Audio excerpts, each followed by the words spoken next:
السلام عليكم ورحمة الله وبركاته. ازيكم عاملين ايه؟ اتمنى ان انتوا تكونوا بخير وانتوا بتشوفوا فيديو النهاردة هنعمل مع بعض شوربة الكريمة بالفراخ والمشروم. طريقتها سهلة جدا وبسيطة وهنطلعها احلى من المطاعم كمان. انا تقريبا ما كنتش ينفع ادخل ريستوران من غير ما اشرب الشوربة دي. طعمها لذيذ جدا وهتعجبكم ان شاء الله. هنبدأ دلوقتي وهنشوف طريقتها مع بعض. بس يا ريت قبل ما نبدأ، لو اول مرة تشوفوني، انا اسمي ليندا ودي قناتي. يا ريت تشتركوا في القناة وتفعلوا زر الجرس عشان يوصلكم كل جديد. ولو عجبكم الفيديو متنسوش تعملوا لايك، ويلا نبدأ على طول في الطريقة.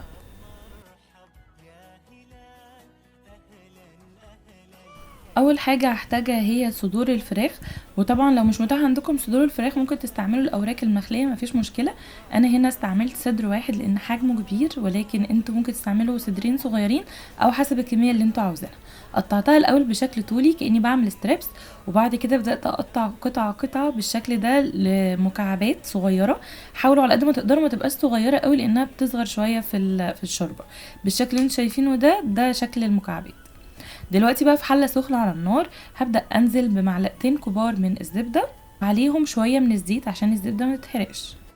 مجرد ما الزبده ما بتسيح معايا والزيت بيسخن بنزل عليهم ببصله يكون حجمها كبير، متقطعه مكعبات. وطبعا يفضل البصل الابيض علشان ما تغمقش معاكم الشوربه، وكمان بيبقى طعم البصل مسكر. شوحت البصل بالشكل ده، ما بستناش اما يتحمر خالص، انا يا دوب بس البصل هيدبل هبدا انزل عليه خلاص بمكعبات الفراخ. وهفضل برضو اشوح الفراخ مع البصل جاست بس ان يغير لونه، مش هستنى ما يستوي تسوية كاملة. مجرد ما هيغير لونه بالشكل اللي انتوا شايفينه ده، شايفين هتلاقوا لونه اتغير وبقى لونه ابيض. كده خلاص هبدأ بقى انزل عليها بالمشروم. المشروم انا هنا استعملت المشروم المعلب، بفضي المية اللي فيه وبنزل بيه على الفراخ. ولكن الفريش طبعا بيكون افضل، ولكن لو مش متاح ممكن تجيبوا المعلب، بيتباع في السوبر ماركت عادي خالص. بعد ما اديت تشويحة للفراخ والمشروم مع بعض، بدأت ازود لها لتر من المية، وبعد كده معلقة كبيرة من الملح ونص معلقة صغيرة من الفلفل الاسود. وبس كده، دي كل التوابل اللي انا هحتاجها. هسيبهم بقى يغلوا على النار لحد ما الفراخ تستوي. دلوقتي بقى كوباية من اللبن الحليب هنزل عليها بمعلقتين كبار من الدقيق. طبعا الدقيق مهم جدا في الوصفة دي عشان يدينا سماكة للشوربة، من غيره الشوربة بتبقى خفيفة جدا، بتبقى شوربة فراخ عادية.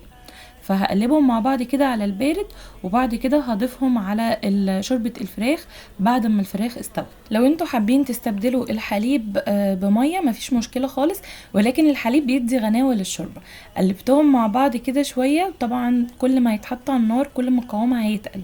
دلوقتي بقى هبدأ اضيف لها كوباية كريمة، ولو مش متاح عندكم الكريمة ممكن تستبدلوها بالقشطة، قشطة وش اللبن او القشطة اللي بتتباع عند اللبان او القشطة المعلبة، او ميكس ما بين الحليب والقشطة.